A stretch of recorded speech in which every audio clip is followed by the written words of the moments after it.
भैया बेटा बेटी नाती पंती पति पत्नी की जोड़ी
यहाँ महाराज शर्मिष्ठा ने हाथों को इशारा दे के बुलाओ तो जवाब दो देवी। जो दहेज में चीज आती है उस पे दूल्हे का अधिकार होता है। बोले फिर मैं भी दहेज में ही आई हूं। महाराज शर्मिष्ठा से मिलने के लिए राजा याति जाने लगे और जब जाने लगे एक दिन की बात है, देवयानी के आंगन में दोनों बच्चा झगड़ गए। सो राजा भोजन कर रहे, थाली फेंकी और जवाब दो कि बस शर्मिष्ठा के तीन तीन बेटा हैं, कब वो झगड़ा ना हो। तो शर्मिष्ठा के तीन बेटे हुए, अनु, दुरु और पुरु। बैसो तो करेला, कड़ू और नीम पे और पूणियो। बोले मेरे पिता ने पहले ही कहा था दासी के पास मत जाना, आप नहीं माने। देवयानी पिता के पास पहुंची, शुक्राचार्य जी ने उजली में जल लिया और जवाब दिया, ओरे राजा हमने बहुत मना किया था, तू नहीं माना, जा मैं तुझे श्राप देता हूं कि तू बूढ़ा हो जाए। बूढ़े है गए, ससुराल में पहुंचे। देवयानी ने अपने पति का चेहरा देखा तो जवाब दिया, महाराज ये हालत आपकी ऐसे कैसे हो गई, आपके पिता ने श्राप दिया है। सो देवयानी को बड़ो तरस आए रो, पिता के सामने पहुंची, पिताजी आप कुछ भी करो, जैसे हमारे पति पहले आते ना वैसे ही बनाए दे। शुक्राचार्य बोले हमारे के घर की खेती है, जब मन करो तब जवान जमत को बढ़ापो, अब तो कुछ नहीं हो सकता। इनका हेतु नातेदार रिश्तेदार ने जवानी दे दो, बुढ़ापा ले ले तो जवानी वापस आ सकती है। इतना भला कौन है, सबने मना कर दिया। सबसे छोटा बेटा था पुरु, उसने जवाब दिया कि हे पिताजी आपसे ही लड़कपन मिला, आपसे ही जवानी, तो जवानी किस काम की। राजा ने जवानी ली, सुख भोग विलास किया, उसके बाद में बेटे को जवानी वापस दी और भगवान का भजन करने के लिए चले गए। बोले बाल कृष्ण भगवान की। ये वंश आगे बढ़ा, इसी वंश में विदर्भ देश के राजाओं का वर्णन आता है। महाराज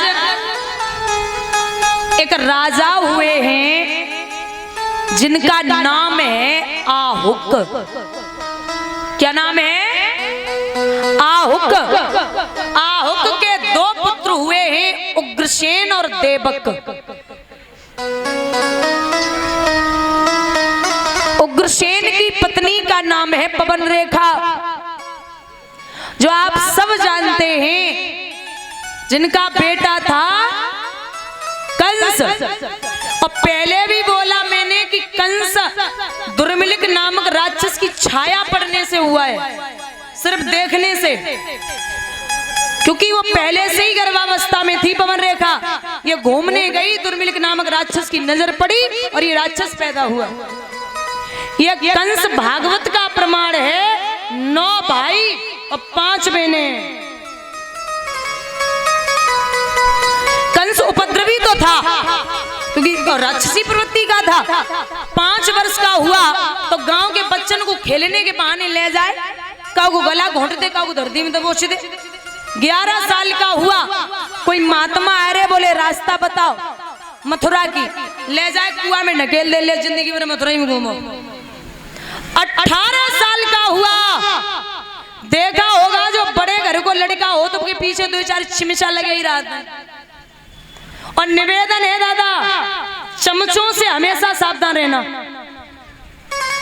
चमचा जो हो तो है ना, आप चमचा जिस बर्तन में डालोगे और जब बाहर निकालोगे तो बर्तन खाली करके ही बाहर निकलते। बोलिए गोविंद भगवान की। महाराज यहाँ कंस के उपद्रव बढ़ रहे हैं। 5 बेटियों को कंस ने परेशान किया। बेटियां राजा उग्रसेन के पास पहुंची और बोली आपके बेटे ने ये अपमान किया, मेरा बहुत परेशान किया। उग्रसेन की बेटियों को देख के आंखें छलक गईं। बोले किसने किया? आपके बेटा कंस ने। बुलाया जाए। कंस बड़े बल में, तामसी स्वभाव में पिता से बोला, हाँ बोलिए क्या है? उग्रसेन बोले इन बेटियों की हालत तूने की है? कंस बोला हाँ हमने किया, कोई कमी रह गई? बोले अगर तेरी बहन बेटी की ऐसी हालत कर दी जाए तो तू क्या करेगा? कंस ने जवाब दिया, अगर कोई उंगली उठाएगा दोनों भुजाएं कटवा दूंगा, कोई नेत्र उठाएगा दोनों नेत्र निकलवा दूंगा। एक बात कही है कि अगर तू किसी बहन बेटी के पीछे पड़ा है, अगर तू किसी बहन बेटी के पीछे पड़ा है तो याद रख तेरी बहन बेटी के पीछे भी कोई खड़ा है। कंस बोले ज्ञान तो हमें बचपन से ही पसंद ना है, वो तो हमें ज्ञान नहीं दे रहे हो। जाओ पिता का श्रृंगार करो। हथकड़ी बेड़ियां जंजीरें डाली, काल कोठरी में डाल दिया। कंस मथुरा नगरिया का राजा बन गया। नई नई उम्र की लड़कियों को पापी ने घर में जोड़ा था। बाहर की दशा कहूं कैसे, नौकरशाही का दौड़ा था। वो हालत है बाबा चौपाई में लिखते हो, जब जब होई धर्म की हानि, बाड़े असुर अधम।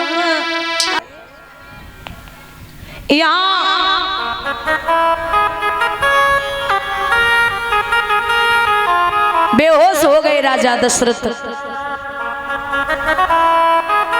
तो कैकेयी ने पत्थर रख करके दिल पे जवाब दिया कि प्रातः हो तो मुनि वेश धर, जो न राम बन जाए मोर मरण और अस जरन नप सोचो मन माहे।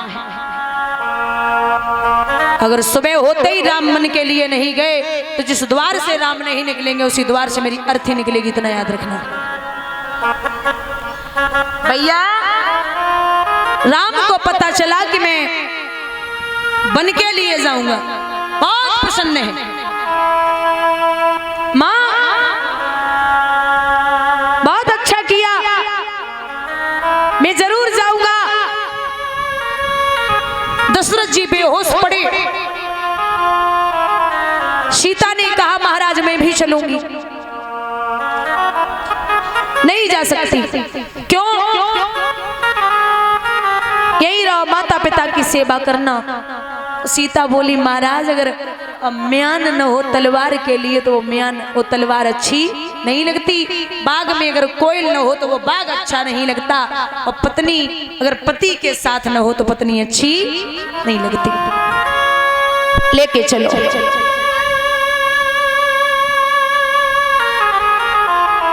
लक्ष्मण ने कहा भैया मैं भी चलूंगा। राम बोले तुम क्या करोगे जाके? अरे यही रहो, मैं वापस आऊंगा जल्दी।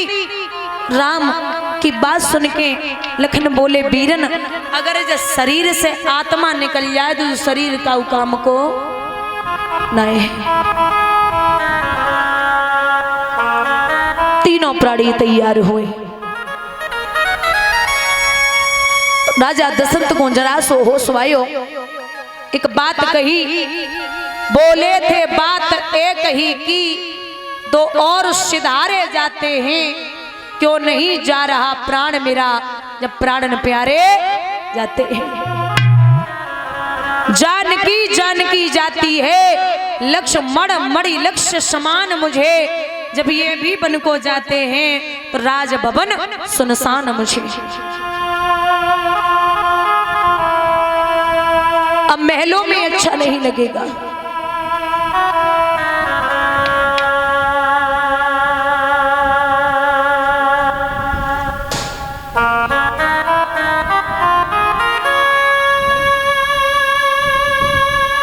और ये परम श्रद्धेय परम सम्माननीय श्री अवधेश प्रधान जी मई खेड़ा से आए हुए 1100 रुपये से सम्मानित कर रहे हैं। भगवान से कामना करती हुई कन्हैया यूं ही आप धर्म के कार्यों में सदैव अपने हाथ आगे को बढ़ाते रहें। माता रानी कृपा दृष्टि बनाए रखें, किसी भी बात की कमी न हो, धन और दान से हमेशा पूर्ण रहें, आपका सम्मान कहीं भी किसी भी जगह कम न हो, ये अभिलाषा और आकांक्षा है। बोली गोविंद भगवान की। राम जी चरण स्पर्श करते हैं तो बोले हैं मां के कैसे लगा लो